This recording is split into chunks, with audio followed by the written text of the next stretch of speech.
ਸਾਡੇ YouTube channel ਸਮਾਈਲਾ tutorial ਵਿੱਚ ਤੁਹਾਡਾ ਸਵਾਗਤ ਹੈ। ਮੈਂ ਬ੍ਰਿਜਰਾਜ ਕੰਪਿਊਟਰ ਟੀਚਰ ਸ਼ਹੀਦ Makhan Singh government girls senior secondary school Pathankot.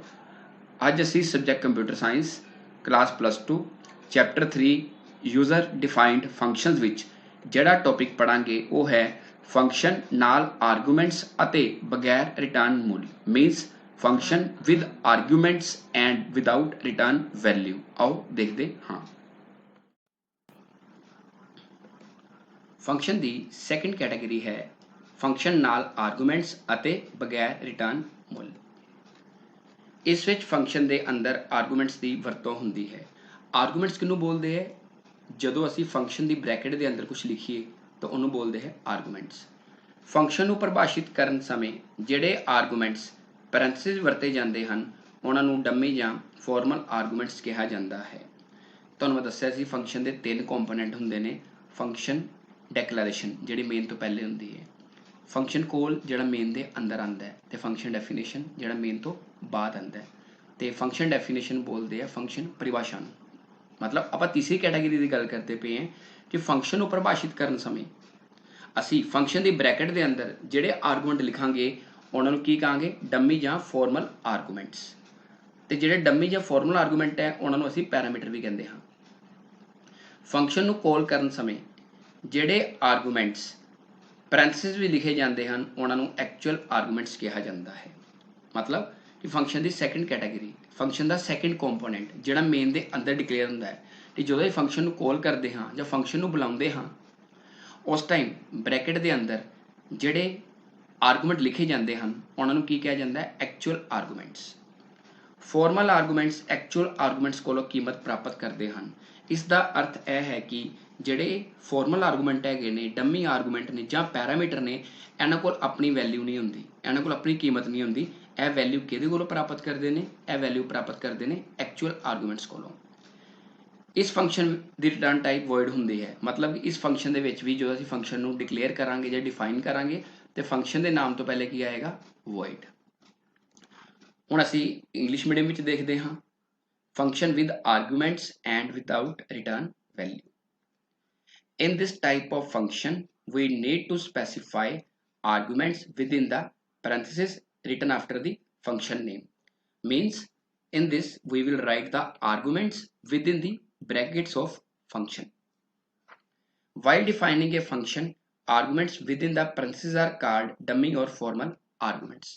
It means when we write arguments within function definition, then it is called dummy or formal argument or parameters. The arguments written within parentheses while calling a user-defined function are known as actual arguments. It means when we write arguments within function call, the function that is declared within main function is called actual arguments. Formal arguments receive values from actual arguments. Formal arguments don't have its own value. They get value from actual arguments that are declared within the brackets of function call. The return type of function is void. Means when we declare or define a user defined function, then void is written before the function name. For example, सब तो पहले असीं गल करते हैं function declaration की। Second category विच असीं की पढ़ रहे हैं function with argument and without return value. जो विदाउट रिटर्न वैल्यू वर्ड आएगा उसका मतलब है कि फंक्शन की रिटर्न टाइप की होएगी वॉइड। तो फंक्शन का नाम है कि लिया सम। इंट ए कोमा इंट बी दोनों की ने दोनों बोलांगे असी आर्गूमेंट्स। फंक्शन का सैकेंड कंपोनेंट होंदा है फंक्शन कॉल। तो फंक्शन कॉल नूं असी कॉलिंग फंक्शन भी बोलते हैं। ਇਹਦੇ ਵਿੱਚ ਆਪਾਂ ਕੀ ਲਾਂਗੇ फंक्शन का नाम ਅਤੇ दो ਦੇ अंदर आर्गूमेंट्स। ਇਹ ਜਿਹੜਾ a, b है ਇਹਨੂੰ ਅਸੀਂ एक्चुअल आर्गूमेंट बोलांगे। की बोलांगे एक्चुअल आर्गूमेंट क्योंकि ਇਹਦੀ वैल्यू ਜਿਹੜੀ है वो डमी आर्गूमेंट्स कोल जाएगी। थर्ड कैटेगरी है कॉल्ड फंक्शन।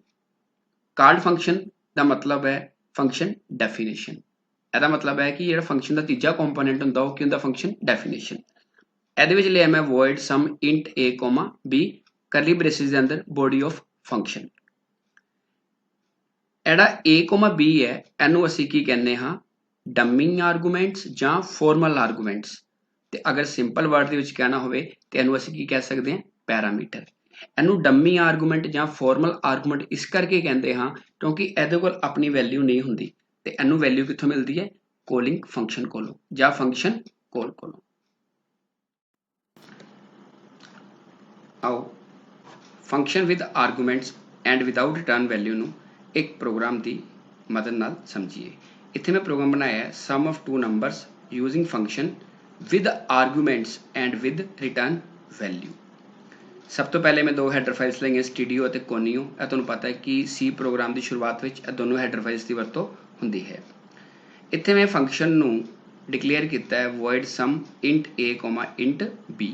ਇੱਥੇ void sum ਕਿਉਂ ਆਇਆ ਹੈ, ਸਮ ਫੰਕਸ਼ਨ ਦਾ ਨਾਮ ਹੈ, void ਇਸ ਕਰਕੇ ਆਇਆ ਹੈ ਕਿਉਂਕਿ ਇਹ ਕੀ ਹੈਗਾ, ਫੰਕਸ਼ਨ ਵਿਦਆਊਟ ਰਿਟਰਨ ਵੈਲਿਊ। ਤੇ ਬ੍ਰੈਕਟ ਦੇ ਅੰਦਰ ਆਇਆ int a, int b। ਇਹ ਕਿਉਂ ਆਇਆ, ਕਿਉਂਕਿ ਫੰਕਸ਼ਨ ਵਿਦ ਆਰਗੂਮੈਂਟਸ। ਇਸ ਤੋਂ ਬਾਅਦ ਅਸੀਂ ਆਣਾ void ਮੇਨ ਫੰਕਸ਼ਨ ਤੇ ਕਰਲੀ ਬ੍ਰੇਸ ਸ਼ੁਰੂ ਕੀਤੀ int a b। ਇਹਦੇ ਅੰਦਰ ਮੈਂ ਦੋ ਵੇਰੀਏਬਲ a ਅਤੇ b ਡਿਕਲੇਅਰ ਕੀਤੇ। ਕਲੀਅਰ ਸਕਰੀਨ ਫੰਕਸ਼ਨ ਲਗਾਇਆ ਸਕਰੀਨ ਨੂੰ ਕਲੀਅਰ ਕਰਨ ਲਈ ਕਿ ਜਦੋਂ ਆਊਟਪੁੱਟ ਆਏਗੀ। ਪ੍ਰਿੰਟ ਐਫ 'ਚ ਮੈਂ ਲਿਆ enter value of a and b ਤੇ ਸਕੈਨ ਐਫ ਦੇ ਅੰਦਰ %d, %a ਤੇ %b ਦੋਨਾਂ ਨੂੰ ਸਕੈਨ ਕੀਤਾ। ਇੱਥੇ %d ਕਿਉਂ ਆਇਆ, ਕਿਉਂਕਿ ਤੁਹਾਨੂੰ ਪਹਿਲੇ ਵੀ ਦੱਸ ਚੁੱਕਿਆ ਹਾਂ ਕਿ ਇੰਟੀਜ਼ਰ ਦੀ ਕੰਟਰੋਲ ਸਟ੍ਰਿੰਗ ਕੀ ਹੁੰਦੀ ਹੈ, %d ਤੇ ਸਕੈਨ ਐਫ 'ਚ ਐਂਪਰਸੈਂਡ ਆਉਂਦਾ ਹੈ ਵੈਰੀਏਬਲ ਦੀ ਵੈਲਿਊ ਨੂੰ ਰੀਡ ਕਰਨ ਲਈ। ਹੁਣ ਇੱਥੇ ਲਿਖਿਆ ਸਮ a, b।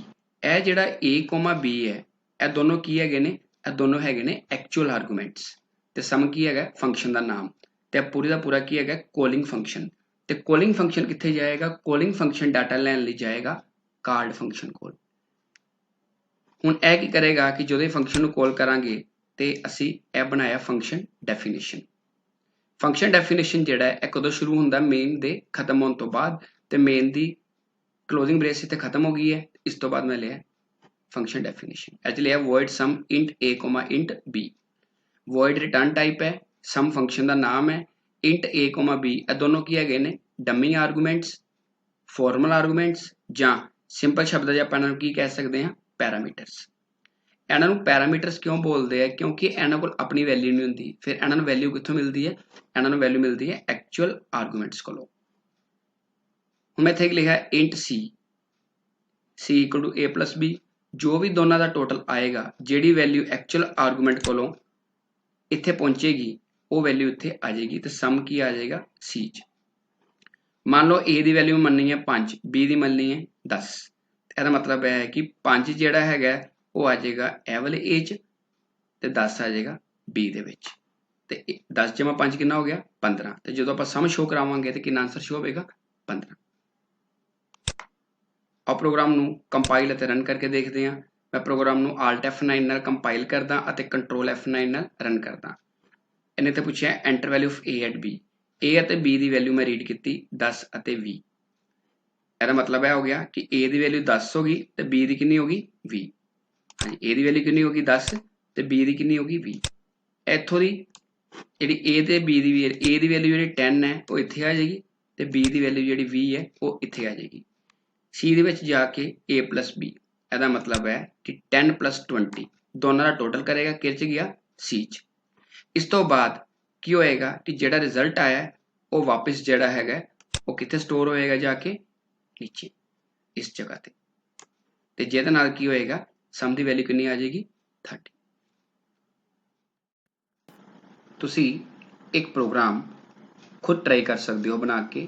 ਮੈਂ ਪ੍ਰੋਗਰਾਮ ਕਿਹੜਾ ਦਿੱਤਾ ਤੁਹਾਨੂੰ, sum of 3 numbers using function with arguments and without return value.